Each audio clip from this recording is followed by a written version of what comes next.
PMC ప్రేక్షకులకు నమస్కారం. శివరాత్రి ప్రత్యేక కార్యక్రమానికి స్వాగతం. యోగము, ధ్యానము, దైవత్వానికి ప్రతీక అయిన పరమశివుని మహిమాన్వితమైన పర్వదినం శివరాత్రి. మరి ఈ శివరాత్రిని పురస్కరించుకొని శివతత్వం, శివభక్తి, శివరాత్రి ప్రత్యేకత గురించి తెలియజేయడానికి ఈరోజు మనతో పాటు ఉన్నారు అగస్త్య స్పిరిచువల్ సొసైటీ వ్యవస్థాపకులు, శ్రీ విద్యా ఉపాసకులు, క్రియాయోగి ఆధూరి ఉదయ్ భాస్కర్ గారు. వారిని అడిగి మరిన్ని వివరాలను తెలుసుకుందాం. సార్ నమస్కారం. నమస్కారం అండి. శివరాత్రి గురించి, శివతత్వం గురించి తెలియజేయండి. తప్పకుండా అండి. పిఎంసి ప్రేక్షకులకి నమస్కారం, శుభాకాంక్షలు. శివరాత్రి సందర్భంగా మహాశివరాత్రి, జన్మకొక శివరాత్రి అని మనకి పెద్దలు చెప్పారు. అంటే మనం ఒక్కరోజు మనస్ఫూర్తిగా కాన్సన్ట్రేషన్ చేసినా మన జన్మ ధన్యం అవుతుంది. అంటే మనిషికి ధర్మ, అర్థ, కామ, మోక్ష ఈ 4 చతుర్విధ ఫల పురుషార్థ అని మనం ఏ స్తోత్రం చదివినా, ఏ పూజ చేసినా దాని యొక్క అంతరార్థం అది. ఎందుకు చేస్తున్నాం మనం ఒక శివరాత్రి పూజకు కానీ, అభిషేకం కానీ, ఆరాధన కానీ అని అంటే అవన్నీ కూడా మామూలుగా అష్టోత్తరం, సహస్రనామాలతోటి ఈశ్వరుణ్ణి కీర్తిస్తుంటాం. రాత్రిగానే ఎందుకు వచ్చింది, మరి రాత్రికి ప్రాధాన్యత ఏంటి? మన పండగలన్నీ కూడా చాలా వరకు గమనిస్తే నవరాత్రులు, దసరా నవరాత్రులు, వినాయక చవితి నవరాత్రులు, దుర్గా నవరాత్రులు, ఇలా వారాహి నవరాత్రులు, రాజశ్యామల నవరాత్రులు. అంటే యా నిశా సర్వభూతానాం తస్యాం జాగర్తి సంయమి అని దీని రహస్యాన్ని భగవద్గీతలో చెప్పారు. మనకేదైనా ప్రామాణికం భగవద్గీత.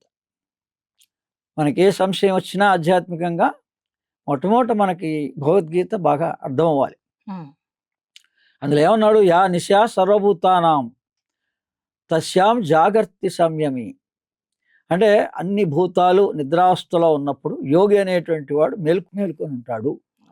అంటే ఈ ఇంద్రియాలే మనం ఏదైతే అన్కాన్షియస్, సబ్ కాన్షియస్లోకి రాత్రిపూట స్వప్నావస్థలోకి వెళ్ళిపోతున్నామో, ఈ కాన్షియస్ పీరియడ్ నుంచి సబ్ కాన్షియస్కి మన చుట్టూ ఉన్న వాతావరణం అంతా కూడా ప్రశాంతంగా ఉన్నప్పుడు అప్పుడు పైనుంచి దేవతలు వాళ్ళ సూచనలు అందుతూ ఉంటాయి.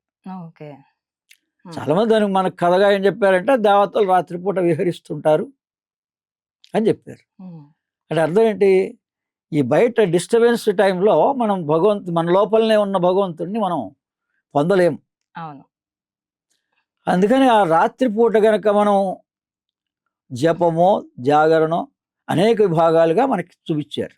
అందుకని ఆ శివరాత్రి రోజున ఏం చేయాలంటే పగలు మనం ఎక్కువ శ్రమ తీసుకోకూడదు. మనకు ఎంత ప్రాధాన్యత చెందిన క్షేత్రానికి వెళ్ళాలనుకున్నా, శ్రీశైలం కానీ, కాశీ కానీ, అరుణాచలం కానీ ముందు రోజున్నా వెళ్ళాలి. లేదు అక్కడ దాకా వెళ్ళక్కర్లే, కూర్చొని చోట్లోనే భగవంతుణ్ణి ధ్యానం చేసినా మనకు కావాల్సిన ప్రయోజనం కలుగుతుంది. ఎందుకంటారు? అంటే ఆ రాత్రి ప్రాధాన్యత. మనం రాత్రి స్థిరంగా ఇలా స్థిర సుఖ ఆసనం, మరో ఒక ఆసనంలో కూర్చొని 1 గంట సేపు ఉండాలి అంటే మనకి పగలంతా స్ట్రెయిన్ అయిపోయి పూజలు వ్యవహారం చేసుకుంటూ రాత్రి వచ్చేటప్పటికల్లా అసలు జాగరణ టైం అంటే లింగోద్భవ సమయం 12 గంటల నుంచి 1 గంట సమయానికి ఉంటుంది. 12 నుంచి 2 గంటల వరకు కూడా ఉంటుంది. కథా పురాణ ఇతిహాసంగా కూడా ఆ రోజు జ్యోతి స్వరూపంగా ఈశ్వరుడు అవతరించిన రోజు. ఎవరికి జ్ఞానోదయం కలిగించడానికి? బ్రహ్మకి, విష్ణువుకే జ్ఞానోదయం కలిగించడానికి ఆవిర్భవించినటువంటి జ్యోతి స్వరూపం. దాని ఆది అంతం చూడాలని వాళ్ళిద్దరూ ప్రయత్నం చేశారు. అవును. ఈయనేమో వరాహ రూపంలో కిందికి తవ్వుకుంటూ వెళ్ళాడు. ఆయన హంసవాహనంతో బ్రహ్మ పైకి దాని ఎక్కడుందో చూద్దామని వెళ్ళాడు. కానీ ఇద్దరూ విఫలమైపోయినారు. విష్ణువు సత్వగుణం కాబట్టి ఉన్న సత్యాన్ని చెప్పాడు, నేను చూడలేదు అని. కానీ బ్రహ్మ మాత్రం అబద్ధం చెప్పాడు. అందుకని ఈ శివరాత్రి మహిమ మనకి ఏం చేస్తోంది? మొట్టమొదట మన జీవితంలో ఎటువంటి అబద్ధం ఆడకూడదు. బ్రహ్మంతటి వాడే మొట్టమొదటి అబద్ధం ఆడితే 5 ముఖాలు ఉన్నటువంటి బ్రహ్మకి చతుర్ముఖ ఆ బ్రహ్మ అయినాడు, ఒక ముఖమే తీసేసేయడం జరిగింది. భూలోకంలో తర్వాత ఆయనకు భూలోకంలో ఏ పూజలు పునస్కారాలు లేవు. లేవు. అవును. అంటే అంతటి పనిష్మెంట్ మనం అబద్ధం ఆడితే కలుగుతుంది అన్నది శివరాత్రి నుంచి గ్రహించాలంతే. అలాగే విష్ణువు కిందికి తవ్వుకుంటూ వెళ్ళాడంటే మనం గతం గురించే ఎక్కువ ఆలోచించి మన అనారోగ్యం కానీ శారీరక మానసిక సమస్యలకి సమాధానం ఏంటి అంటే మనలోనే ఉంటుంది, ఉమ్. మన మనస్సే. మన ఏవ మనుష్యాణం కారణం బంధమోక్షయం. మనం ఎక్కడో ఎదుగుతున్నాం మన సమస్యల గురించి, శరీరం గురించి డాక్టర్ల చుట్టూ తిరుగుతున్నాం, హాస్పిటల్ చుట్టూ తిరుగుతున్నాం. కానీ పొరపాటు ఎక్కడ జరిగింది? మన మనస్సులోనే. సమస్య మనమే సమస్య మనలోనే ఉంది, సమాధానం మనలోనే ఉంది. ఉమ్.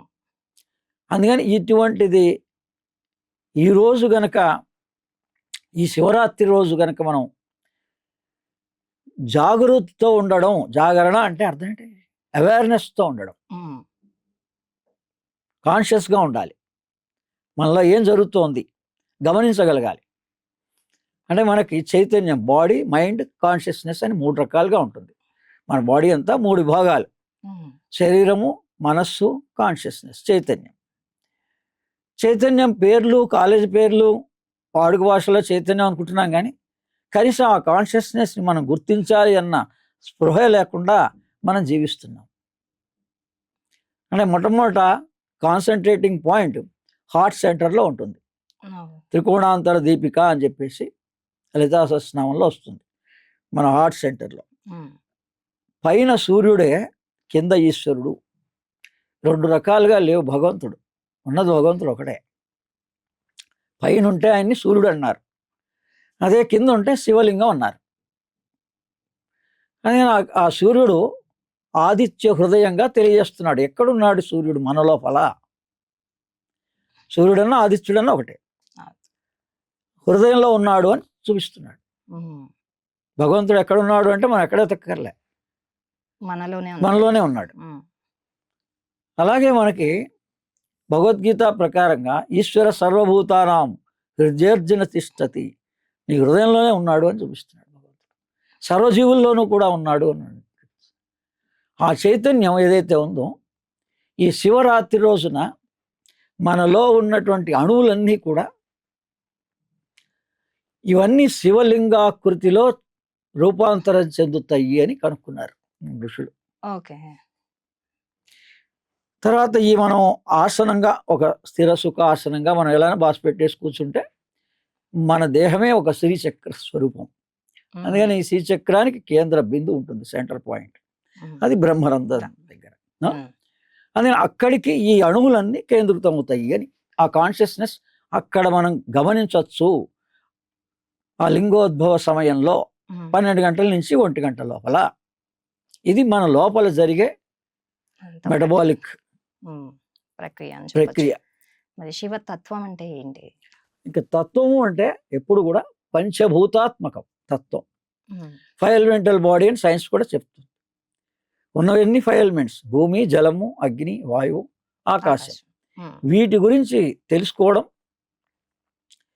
ఇవి మన దేహంలో పంచ తత్వాలు, 6 చక్రాలు, పంచకోశాలు, 6 చక్రాలు, 3 గ్రంథులు, ఇవే 14.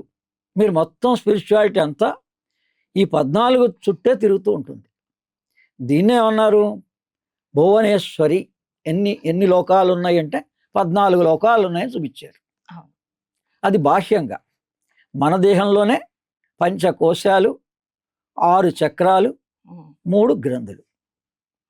వీటి గురించి మెల్లమెల్లగా మనం గనక ఒక మానవుడు అనేటువంటి వాడు తెలుసుకోగలిగితే బాల్యంలో 1వ సంవత్సరం నుంచి 7వ సంవత్సరం వరకు బాల్యావస్థ, ఈ 7వ సంవత్సరం నుంచి 14వ సంవత్సరం వరకు మనలో కామమయ శరీరం డెవలప్ అవుతుంది. స్థూల శరీరం 1వ సంవత్సరం నుంచి 7వ సంవత్సరం దాకా స్థూల శరీరం డెవలప్ అవుతుంది. 7 ఇయర్స్ నుంచి 14 ఇయర్స్ వరకు కోరికలు, మనిషి అంటేనే కోరికలు, ఆ కోరికలకు అనుగుణంగా ఈ బాడీ రూపాంతరం చెందుతుంది. 14వ సంవత్సరం నుంచి 21వ సంవత్సరం వరకు రియల్ ఈ బాడీకి కావాల్సిన ఎడ్యుకేషన్ రిసీవ్ చేసుకోగలిగే శక్తిలో ఉంటుంది. యుక్త వయసు. మనం అటువంటి అద్భుతమైనటువంటి ఆ వయస్సుని ఏ స్పృహ లేకుండా, అసలు ఆధ్యాత్మిక స్పృహే లేదు. అంటే ఆధ్యాత్మికత తెలిస్తే చాలా ఈజీ. ఉన్నది సూర్యుడు, చంద్రుడు, భూమి, గ్రహాలు. మరి ఏదైతే బిర్లా ప్లానిటోరియంలో మనందరికీ పిల్లలు కూడా బాల్యావస్థలో చూపిస్తున్నారో వీటి గురించి మనం ధ్యాస పెడితే చాలు. ఇది నోటికి అంటున్నాం కానీ ఇది మన సూర్యుడు అంటే హృదయంలో ఉన్నాడు. మరి ఈ హృదయంలో ఉన్న సూర్యుడిని మనం ఎంతవరకు ఆ చైతన్యాన్ని, ఆ ఆనందాన్ని అనుభవించడానికి ప్రయత్నం చేస్తున్నాం? ఎందుకు? ఈరోజు ప్రపంచం ఎంత డెవలప్ అయింది అంటే భగవంతుడికి సైంటిఫికల్గా మనం ఎక్కడో మనం పూజ వ్యవహారం ఇవన్నీ ఆరంభ దశలో ఉన్న ఋషులు కానీ ఈశ్వరుడు, సాక్షాత్ ఈశ్వరుడే మనకి ఏం చూపిస్తున్నాడు? ఆయన స్ట్రక్చర్ ద్వారా ధ్యానం ప్రధానం అని చూపిస్తున్నాడు. యోగిగా ఉంటూ ఈశ్వరుడు ధ్యాన ముద్రలో ఉంటాడు ఎప్పుడు కూడా. అవును. పరమ శాంతంగా ఉంటాడు. అందుకని మనం ఎప్పుడైతే శాంతం కావాలని కోరుతున్నాం కానీ మనం ఆ ధ్యాన మార్గంలోకి వెళ్ళటం లేదు.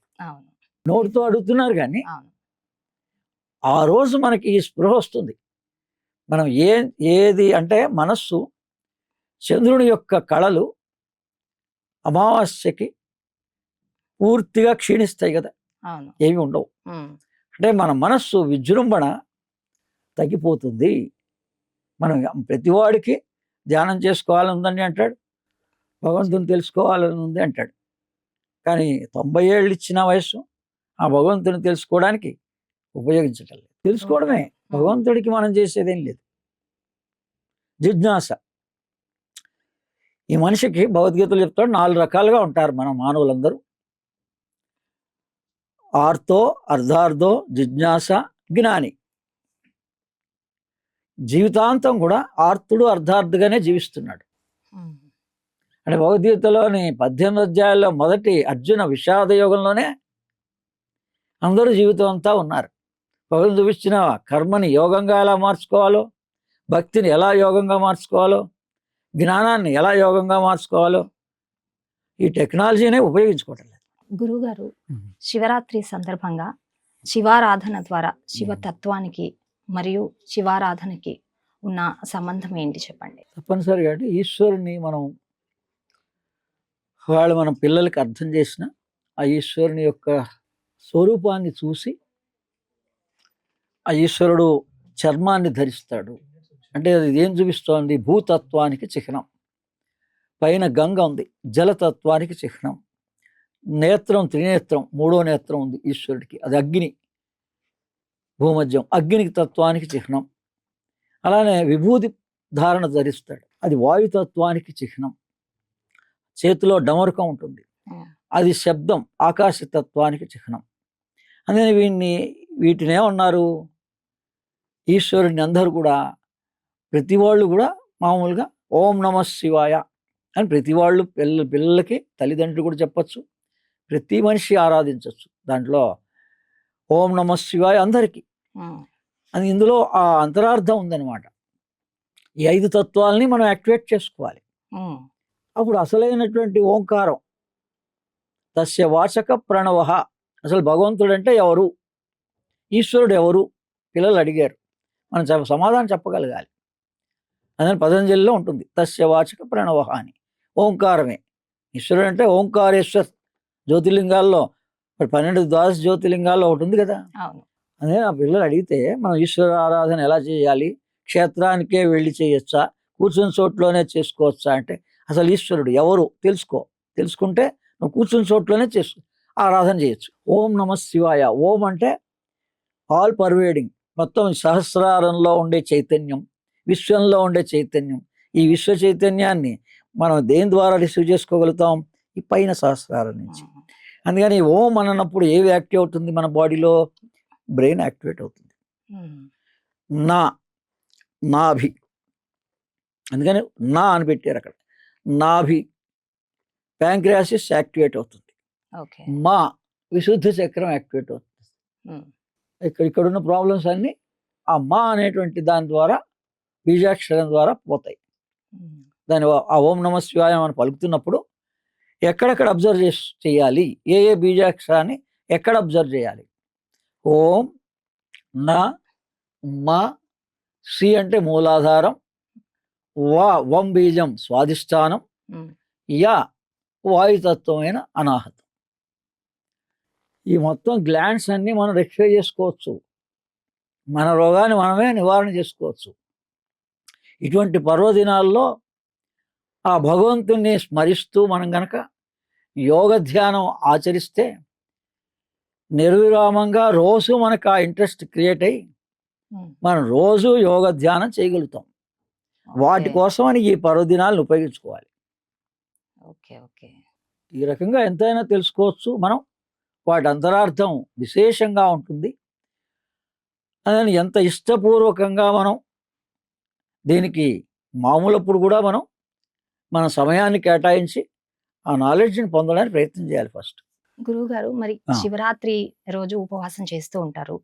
ఉపవాసం అంటేనే దేవుడికి దగ్గరగా ఉండడం, అంటే దైవత్వానికి దగ్గరగా ఉండడం. మరి దీని వెనకాలన్న సైంటిఫిక్ రీజన్ గురించి కూడా చెప్తారా? తప్పనిసరిగా అండి. ఈ ఉపవాసం గురించి ప్రతిదీ కూడా ఈ కాలంలో మనం ఈ పండగల విశిష్టత, ఈ పర్వదినాలు ఇవన్నీ ప్రాచుర్యంలోకి వచ్చే అందరికీ ఒకవేళ మనం ఆచరించిన ఆ రోజు మనకి మరి పాసిబిలిటీ ఉండొచ్చు, ఒక్కొక్కళ్ళకి లీవ్ టైట్ షెడ్యూల్లో ఉండొచ్చు, వాళ్ళ వృత్తిరీత్యా సమయం దొరకచ్చు, దొరకపోవచ్చు. కానీ చాలా మటుకు మనం ఆచరిస్తున్నాం, బాగానే ఉంది. కానీ ప్రతిదీ మనం సైన్స్గా గనక తెలుసుకుంటే ఈ కాలంలో మన మనస్సు మైండ్ యాక్సెప్టెన్స్ అనేది వస్తుంది. ముందు ఏ పని చేయాలన్నా మనం మనస్ఫూర్తిగా చేయటం లేదు. మనో వాక్ కర్మణ ఈ మూడింటి యొక్క సంయమనం జరగటం లేదు. అంటే మనం వాక్కుగా ఒకటి పలుకుతున్నాం, చేతల ద్వారా కాళ్ళ ద్వారా ఒకటి చేస్తున్నాం, కర్మేంద్రియాల ద్వారా, మనస్సులో ఇంకోటి భావిస్తున్నాం. ఈ మూడింటి సమన్వయమే యోగం. మనోవాక్ కర్మణ అన్నారంతే. ఏ పని చేసినా ఈ మూడు సక్రమంగా చెయ్యి. అందుకని ఈ ఉపవాసం దీని గురించి రీసెర్చ్ చేసిన స్కాలర్ జపనీస్ పర్సన్, జపాన్లో ఉండేటువంటి ఆయనకి నోబెల్ ప్రైజ్ ఇచ్చారు 2016లో. ఆయన పేరు యోషినోరి ఓహుసుమి.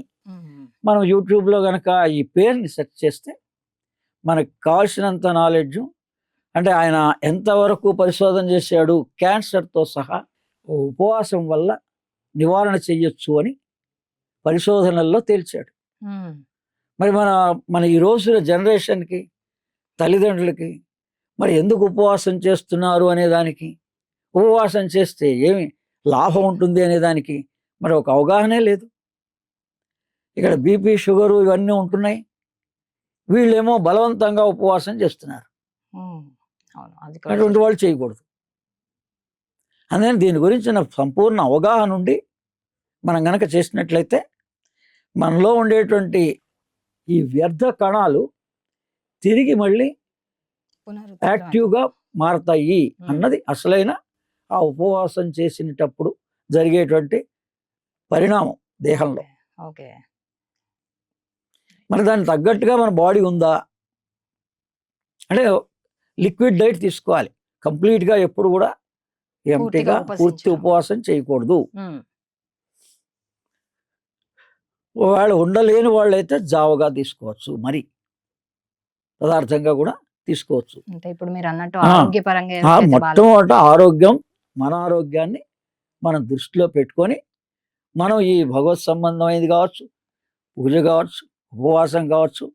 కానీ మనం ఈ సందర్భంగా మరి అటువంటి నోబెల్ ప్రైజ్ వచ్చినటువంటి పర్సన్ యొక్క విశ్లేషణ మనం అందరూ తెలుసుకోవాల్సిన అవసరం ఉంది.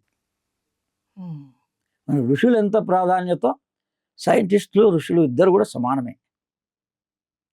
వీళ్ళు జీవితకాలం త్యాగం చేశారు, వాళ్ళు కూడా జీవితకాలం పాటు శ్రమిస్తే కానీ మరి వాళ్ళకి నోబెల్ ప్రైజ్ అంటే ఊరికే రాలేదు కదా. అదే ఉపవాసానికి ప్రాధాన్యత అయితే ఉంది. అది బాల్యం నుంచే మనం కనుక రెగ్యులర్గా చేస్తూ పోతే మనకి నార్త్ ఇండియాలో ఏకాదశి ఉపవాసం ఉంటుంది. తప్పనిసరిగా. కొన్ని సాంప్రదాయాలు వాళ్ళకి చిన్నప్పటి నుంచి అలవాటు చేశారు. ఈ శివరాత్రి రోజు కూడా మాస శివరాత్రి అని ఉంటుంది, వస్తుంది ప్రతి నెల. అవును.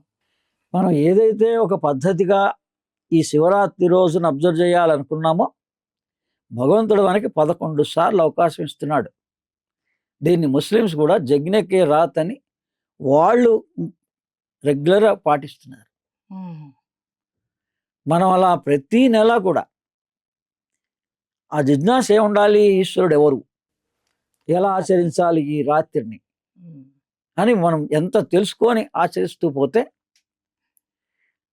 అలా మనం 11 నెలలు కనుక ఆచరిస్తే 12వ నెల కల్లా మనకు ఆ రోజున ఆ భగవంతుని యొక్క అనుభూతి, ఆ ఈశ్వరుని యొక్క సాక్షాత్కారం మనకు కూడా కలుగుతుంది. శివరాత్రి మనం అంత శ్రద్ధా విశ్వాసంతో ముందు నుంచి ప్రిపరేషన్ ఉండాలి ప్రతిదానికి.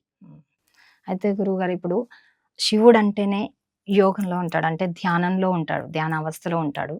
ఇప్పుడు ఆ ధ్యానం వల్ల సైంటిఫికల్గా మనసుకు కానీ బుద్ధికి కానీ ఎలాంటి ప్రభావం ఉంటుందంటారు ఆ ధ్యానం చేయడం వల్ల శివరాత్రి రోజు? తప్పనిసరిగా ఉంటుందండి. ధ్యానం వల్ల ఈ చంద్రుని యొక్క కళలు క్షీణిస్తాయి కదా, అంటే అర్థం ఏంటి, మన మనస్సు మన వశంలో ఉంటుంది, డిస్టర్బ్ చేయదు మనని. ఇప్పుడు మనస్సు అంటే ఆలోచనలు.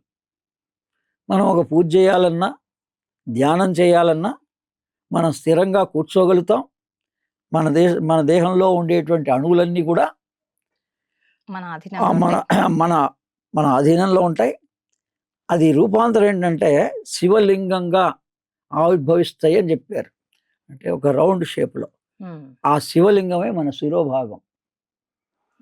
అందుకని మనం కూర్చున్నప్పుడు వెన్నుముక నిటారుగా ఉంటుంది కాబట్టి మన పూజ కానీ ధ్యానం కానీ ఏది ఆచరిస్తున్నామో ఆ సమయంలో ఈ శివరాత్రి రోజున ప్రతి మనిషికి, వాడికి స్పృహ ఉన్నా దాని అవగాహన లేకపోయినా కుండలిని జాగరణ జరుగుతుంది. మూలాధారం నుంచి ఉన్నటువంటి శక్తి పైదాకా వెళ్తుంది మన ప్రయత్నం లేకపోయినా. ఆ రోజు అందరికీ భగవద్ అనుగ్రహంతో శివలింగం ఆకారం.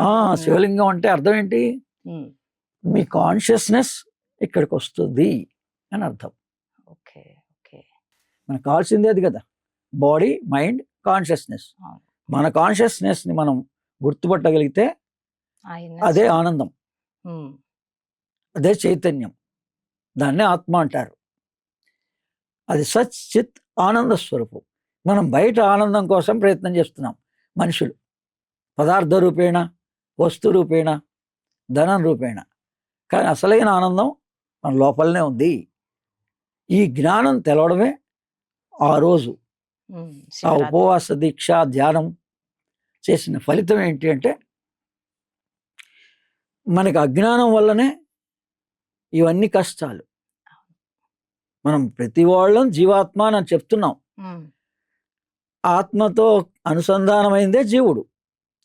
మరి ఆనంద స్వరూపుడు కదా, భగవంతుడికి ఏ కర్మలు అంటటం లేదంటున్నాడు. మరి మనకెందుకు అంటున్నాయి, మనకెందుకు ఉంటున్నాయి? ఆ జాస్ పెట్టలేదు, ఆలోచించటం లేదు.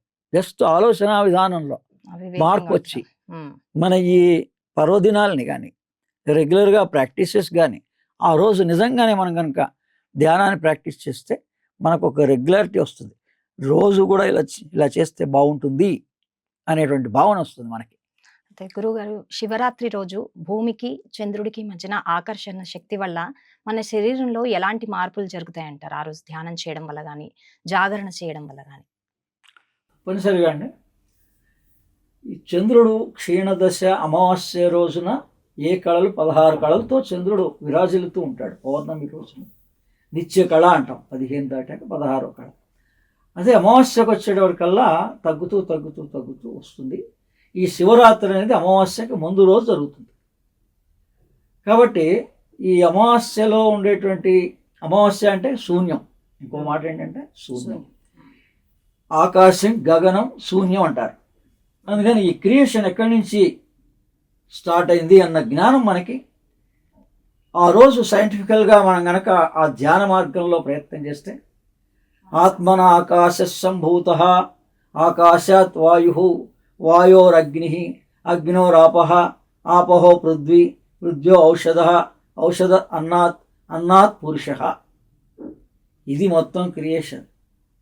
అంటే ఎక్కడి నుంచి మనం ఆరంభమైనాం, మనం ఈ జీవుడుగా ఆవిర్భవించడానికి దీనికి ముందు ఏమేమి పరిణామాలు సంభవించాయి సృష్టిలో అన్న జ్ఞానం మనకి ఆ శివరాత్రి రోజున ఆ ఈశ్వరుని యొక్క కటాక్షంతో, ఎందుకంటే ఏ సాధన అయినా కానీ తపః స్వాధ్యాయ ఈశ్వర ప్రణిధానం. మీరు ఏ సాధన చేయండి, జనరల్ డెఫినేషన్ సాధనకి పతంజలి యోగ సూత్రం ప్రకారంగా తపః అంటే ఇంద్రియ నిగ్రహమే తపన, వేరేది ఏం లేదు. ఇంద్రియాలను నిగ్రహంగా ఉంటే మనం ఏం కావాలంటే ఆ పని, కాన్సన్ట్రేషన్ వర్క్ చేయాలంటే వర్క్ చేస్తాం, భగవత్ సంబంధం చేయాలంటే అది చేస్తాం, ధ్యానం చేసుకోవాలంటే కాన్సన్ట్రేట్ చేస్తాం. ధ్యానం చేయాలని ఉంది కానీ నా ఆలోచనలు వస్తున్నాయండి, మనసు నిలవటం లేదని మాట్లాడుతున్నారు. అందుకని ఈ శివరాత్రి రోజున ఈ మనస్సు ఇటువంటి డిస్టర్బెన్స్ ఏవి చేయకుండా మనం నిజంగా ధ్యానం చేయగలిగే అవకాశం వస్తుంది, ఈ ఇంద్రియ నిగ్రహం వస్తుంది ఆ రోజు. అందుకని దాని గురించి మనం రాత్రి 12 నుంచి 1 గంట 2 లోపల మనం కాన్షియస్గా ధ్యానం చేయగలగాలి. బాడీ స్ట్రెయిన్ అయితే చెయ్యలేదు. మనం విపరీతంగా పగలంతా వ్యయ ప్రయాసాలు కోర్చితే మాత్రం చెయ్యలేదు. అందుకని చాలామంది ఏం చేస్తారు, పగలంతా ఏవో వాళ్ళకి ఇష్టమైన కార్యక్రమాలన్నీ నిర్వహించుకుంటూ రాత్రి ఇంకా నిద్రావస్థకి వెళ్ళిపోతారు. పేరు జాగరణ అంటారు కానీ నిద్రావస్థకి వెళ్ళిపోతారు. అలసిపోతుంది శరీరం ఎప్పుడు కూడా మనం ధ్యానం చేయాలంటే అలా అలసిపోకూడదు. అలాని పదార్థం తీసుకోమని కాదు, లిక్విడ్ డైట్స్తో ఉండాలి. ఎప్పుడు కూడా మన బాడీ మనం జాగ్రత్తగా చూసుకోవాలి, కాన్షియస్గా ఉండాలి. బాడీలో ఏం జరుగుతున్నాయి, ఏం పరిణామాలు జరుగుతున్నాయి అబ్జర్వ్ చేయగలగాలి మనం. మానసిక స్థిరత్వం అనేది ఉంటే శారీరకంగా ఆ రోజు మనం ధ్యానం చేస్తే రెగ్యులారిటీ వస్తుంది మనకి. ప్రతి నెల కూడా మాస శివరాత్రి రోజున ఇలా కనీసం మనం చేద్దాము అనే ఒక ఆలోచన వస్తుంది. అలా చేయగా మనకి మన ఈ అజ్ఞానం వల్లనే మనకి ఇవన్నీ అవాంతరాలు జరుగుతున్నాయి. మనలో జ్ఞానాభివృద్ధి కలుగుతూ పోతే ఒకనొక రోజు మనం కూడా వేరే వాళ్ళ పండితులకి కలిగినంత జ్ఞానం మనకు కూడా కలుగుతుంది. భగవంతుడు అందరికీ సమానమే. జ్ఞానాన్ని అందించడంలో భగవంతుడి వివక్షత ఏం లేదు. మనం జిజ్ఞాస పెట్టడమే ఉంది. మనం తెలుసుకుంటూ ఉంటే తర్వాత ఈ బాడీలో ఏమి మెటబాలికల్గా జరుగుతాయి అని అడిగారు. అంటే మొట్టమొదట బాగా గమనించండి, ఈశ్వరుడికి పేరు మహాకాళేశ్వర్, ఉజ్జయిని మహాకాళేశ్వర్, మహాకాళి. ఆ అమ్మవారికి కానీ అయ్యవారికి కానీ ఈశ్వరుడికి కానీ ఏమున్నాయి మెడలో? పుర్రెలు ఎముకలు. ఏం సూచిస్తోంది అది? మనిషికి ప్రాధాన్యత చెందింది మానవ దేహంలో ఈ పుర్రెని, physical strength is most important అని, ఈ ఎముకల స్ట్రెంగ్త్ ఉండాలని. ఇప్పుడు కాశీలో కూడా దహన సంస్కారం అయిన తర్వాత ఈ అస్థికల్ని ఆ నీళ్ళలో కలుపుతారు. వాళ్ళు ఎందుకు పెట్టారు అటువంటి ఆచారం? దీని ప్రాధాన్యత తెలుసుకుంటామని పెట్టారు. దేహమే కాదు, బ్రెయిన్. మనం ఏదైతే రమణ మహర్షి మన ఈ ఆధ్యాత్మిక మొత్తాన్ని హూయామై నువ్వెవరో తెలిస్తే మొత్తం తెలుస్తుందన్నాడు ఆయన. ఈ ఆధ్యాత్మిక రహస్యం అంతా అంటే భగవంతుడు ఎవరు, నేనెవరిని, ఈ సృష్టి ఎలా జరిగింది, ఇవన్నీ కూడా నువ్వెవరో మొదట తెలుసుకుంటే తెలిసిపోతుంది. ఆ హూయామై ఎవరు నేను అని ఈశ్వరుడు ఏం చూపిస్తున్నాడు? నువ్వు అంటే నీ బ్రెయిన్. ఎవరి బ్రెయిన్ వాళ్ళది. ఎవరు దాన్ని ఎంత యాక్టివ్గా దాన్ని ఉపయోగించుకోగలిగితే ఈ మనస్సు యొక్క లెవెల్స్ ఉంటాయి, కాన్షియస్నెస్ లెవెల్స్ అంటారు. ఈ హయ్యర్ లెవెల్కి వెళ్ళిపోయేటప్పటికల్లా అతి మానస స్థితి, ఓవర్ మైండ్, ఈ రకంగా ఇంట్యూటివ్ మైండ్ అంటే సడన్గా మనకి లోపల నుంచే ఒక ప్రేరణ కలిగి మన ఫ్యూచర్ మనకి తెలవగలిగేంత అవకాశాలు కూడా ఉన్నాయి. దాన్ని మూడో నేత్రం కూడా. అందుకనే ఎవ్రీథింగ్ ఈజ్ సింబాలిక్. అయితే గురువుగారు ఇప్పుడు భూమి మరియు చంద్రుడు వీటి మధ్యలో మన శరీరంలో చాలా మార్పులు జరుగుతుంటాయి. మరి ఇంకా ఎటువంటి మార్పులు అనేవి సంభవిస్తూ ఉంటాయి అంటారు? అంటే ఇదంతా కూడా మన శరీరంలో మార్పులన్నీ సూర్యుడు, చంద్రుడి, గ్రహాల యొక్క ప్రభావం. ఆ గ్రహాలంటే వేరే ఏం కాదు, మనమే, మనలో ఉన్న గ్లాండ్సే. సూర్యుడు అంటే మన హార్ట్ సెంటర్, మన దేహం వరకు. చంద్రమా మనసోజాత, చంద్రుడు అంటే మన మనస్సే. మన దేహంలో మన మనస్సు చంద్ర ప్రభావం. మనలో ఉన్నటువంటి హార్ట్లో ఉండేటువంటిది సూర్యుడు, ఆదిత్యుడు. ఇది ఉదయము సంధ్యలో ఉంది దీని రహస్యం అంతా. అందుకే ఉదయ సంధ్య, సాయం సంధ్య చాలా ఇంపార్టెంట్.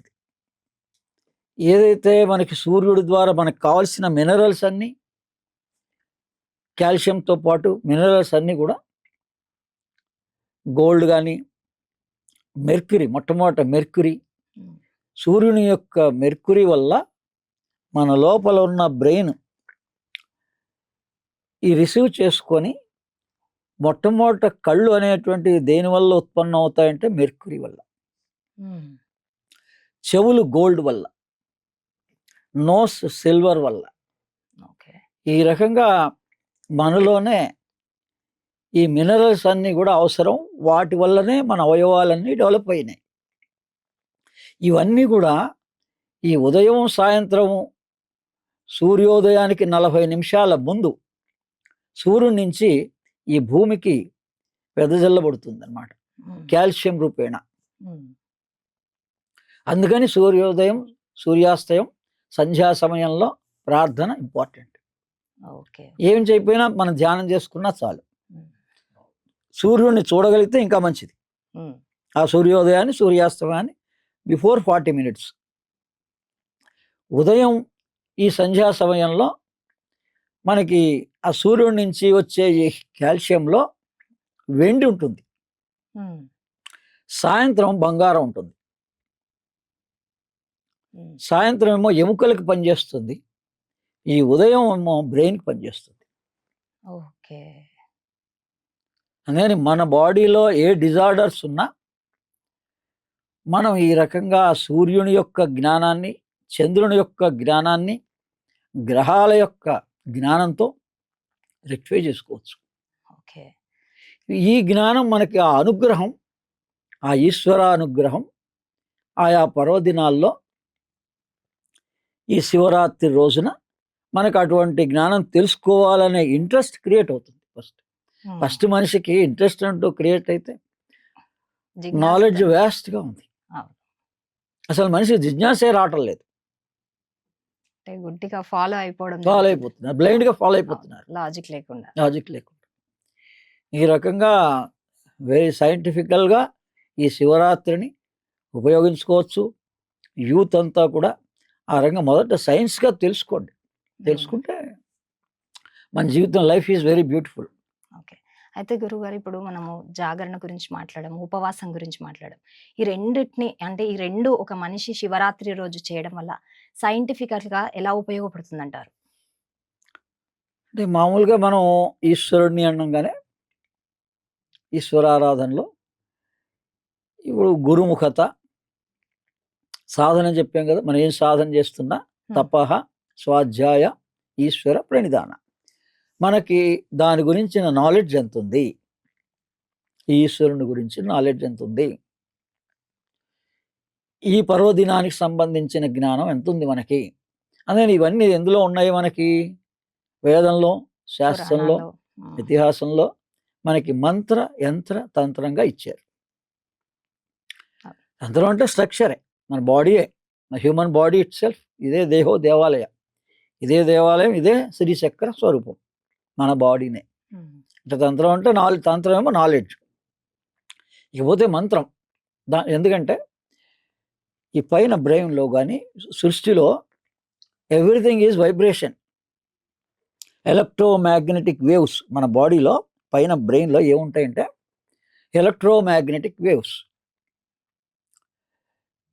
ఇందులో బయట సృష్టిలో higher vibration is light, lower vibration is sound, further lower vibrations are 5 elements. Okay. అని మనం భగవంతుణ్ణి తెలుసుకోవాలి అంటే దాని సూక్ష్మమైన మార్గం ఏంటి అంటే మంత్రం లేదా ఈశ్వర. ఇప్పుడు మనం ఎవరిని ఆరాధన చేస్తున్నాం? శివరాత్రి రోజున ఈశ్వరుణ్ణి. స్వర, ఆ స్వర అనే దాంట్లోనే స్వరయోగాన్ని పెట్టారు రహస్యాన్ని. ఇప్పుడు సూర్యుడు చంద్రుడే అన్నాం ప్రభావం మొత్తం అంతా. ఇప్పుడు రాత్రిగా వస్తోంది, లింగోద్భవ సమయంలో వస్తోంది. ఏముంది అక్కడ అని అంటే, అందుకని దీన్ని ఈ సూర్యుడు చంద్రుడు ఎక్కడున్నాడు మళ్ళా మనకి? ఈ నాసారంధ్రాలే. కుడి నాసారంధ్రాన్ని, ఎడమ నాసారంధ్రాన్ని మీరు ఎంతవరకు ఈ స్వరయోగాన్ని తెలుసుకోవడానికి ప్రయత్నం చేసి దీన్ని ఉపయోగించుకుంటారో మీకు ఆ జ్ఞానం అంతా, ఆ ఈశ్వరుని యొక్క కటాక్షం అంతా వస్తుంది. ఓకే. ప్రతి అమావాస్య దాటాక 3 రోజులు పొద్దున్నే అబ్జర్వ్ చేస్తే లెఫ్ట్ సైడ్ నాస్టిల్ నడుస్తుంది, ఎడమ వైపు. ప్రతి అమావాస్య దాటాక మనకి తెలుగు క్యాలెండర్ అమావాస్య నుంచి స్టార్ట్ అవుతుంది. అలాగే పౌర్ణమి దాటాక రైట్ నాస్టిల్ 3 రోజులు నడుస్తుంది. 3 డేస్ కంటిన్యూ. ఇది కనుక అబ్జర్వ్ చేస్తే 360 రోజులు మనకి ఈ రహస్యం తెలవనంత వరకు ఆ ఈశ్వర కటాక్షం మనకి సంపూర్ణంగా పొందలేదు అని అర్థం చేసుకోండి. ఓకే. ఓకే. నేను కూడా ఆధ్యాత్మికంలో 40 సంవత్సరాల ప్రయాణంలో 1-2 సంవత్సరాల క్రితం ఈ సౌందర్యలహరి యోగ విజ్ఞానం అనే పుస్తకం రాసినప్పటి నుంచి నాకు ఆ గురువుల యొక్క అనుగ్రహంతో అందింది. అందుకని బయట ఉన్న సూర్యుడు చంద్రుడు వాళ్ళని ఎలా ఉపయోగించుకోవాలి?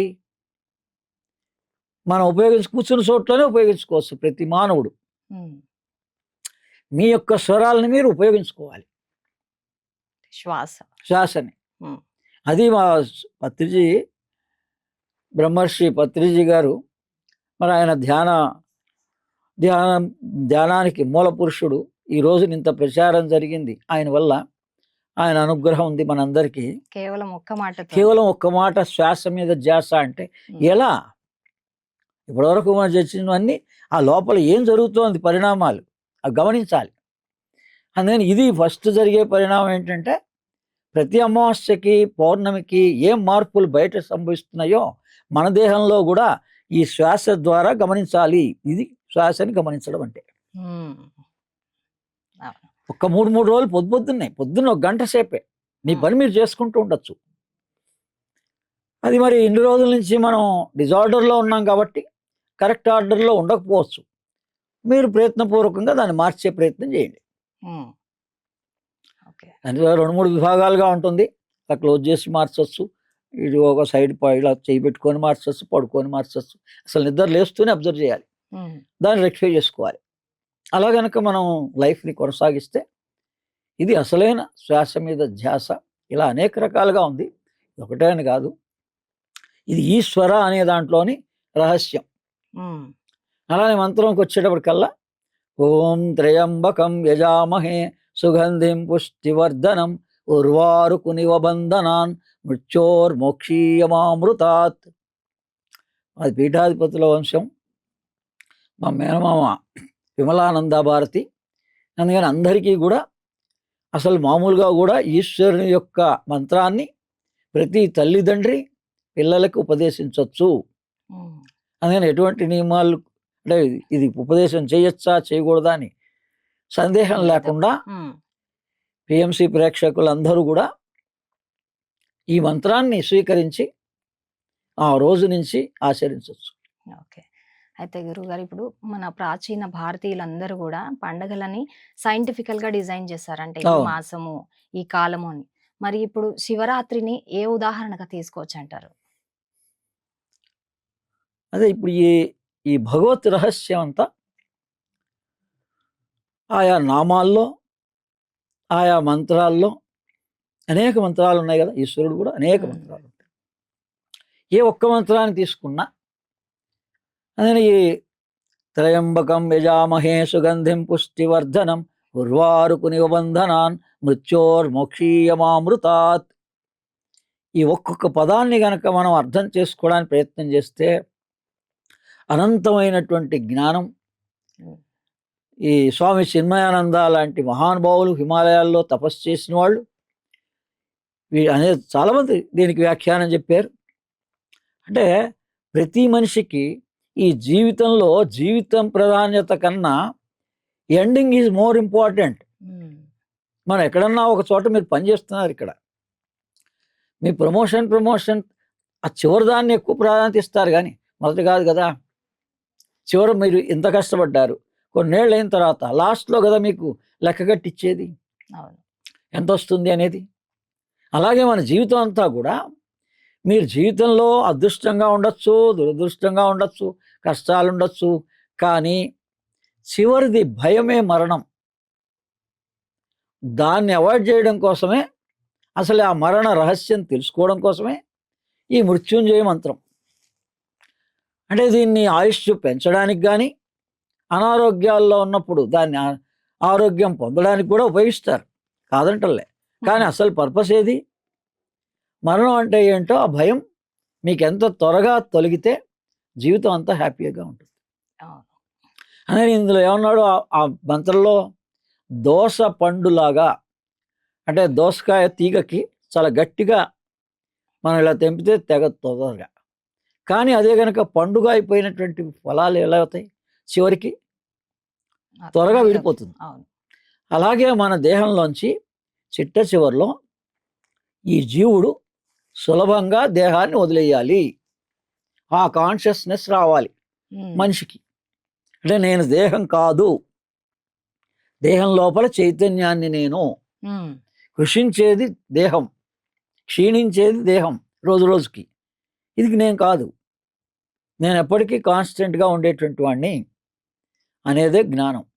ఆ జ్ఞానం మనకి ఈ ఈశ్వరుడు వల్ల, ఈశ్వర ధ్యానం వల్ల, ఈశ్వర మంత్ర ధ్యానం వల్ల, దాని అంతరార్థాన్ని ఎంత తెలుసుకుంటూ పోతే శ్రద్ధా విశ్వాసం కలుగుతూ ఉంటుంది ఏ రోజుకు ఆ రోజు.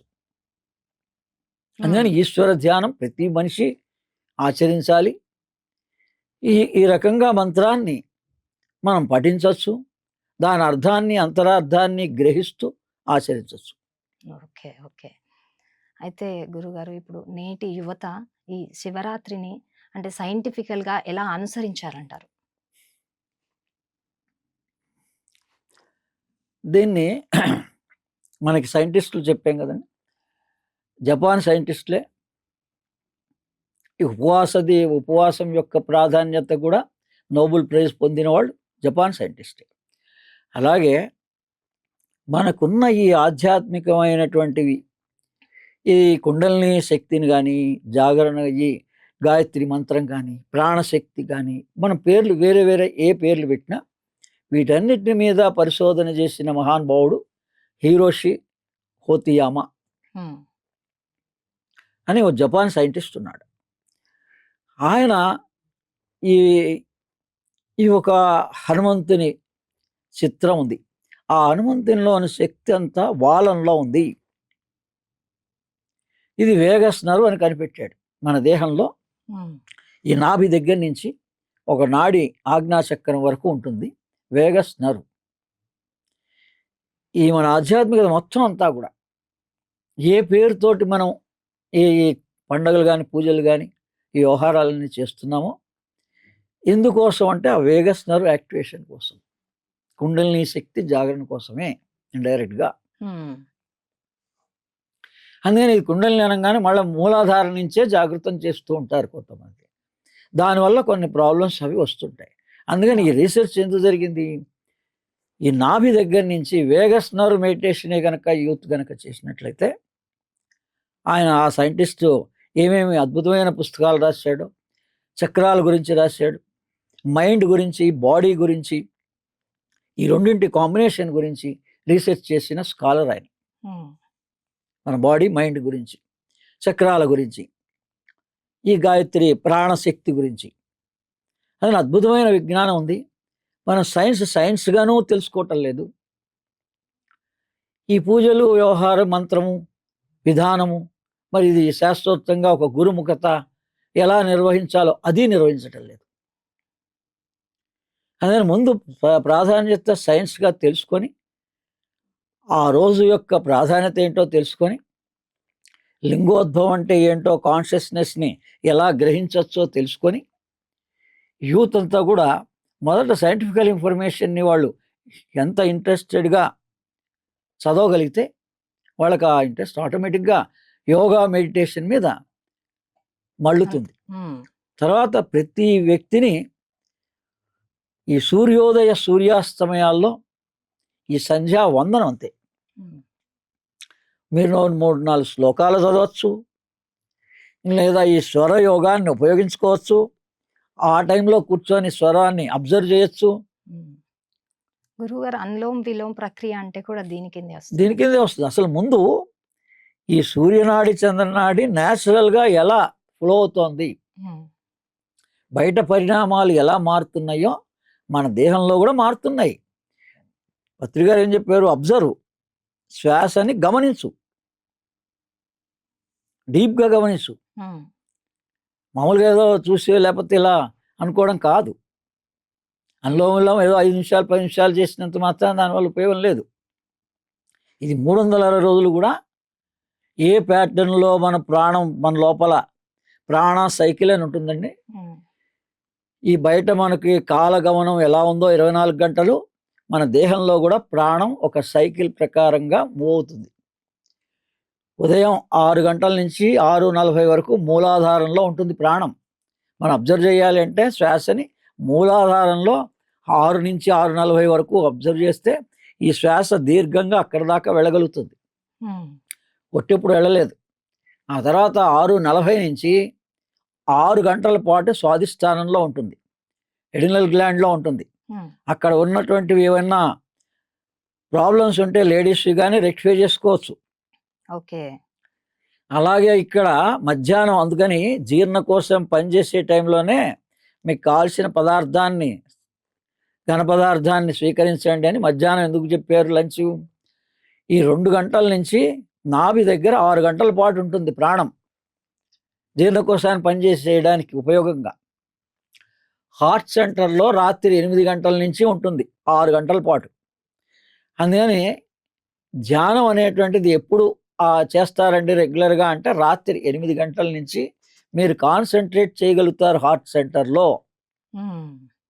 ఎప్పుడు పడితే అప్పుడు, ఎక్కడ పడితే అక్కడ కాన్సన్ట్రేట్ చేస్తే మనసు నిలవదు. ప్రాణం ఎక్కడుందో మనసు అక్కడ నిలుస్తుంది. ఇది ప్రాణ సైకిల్.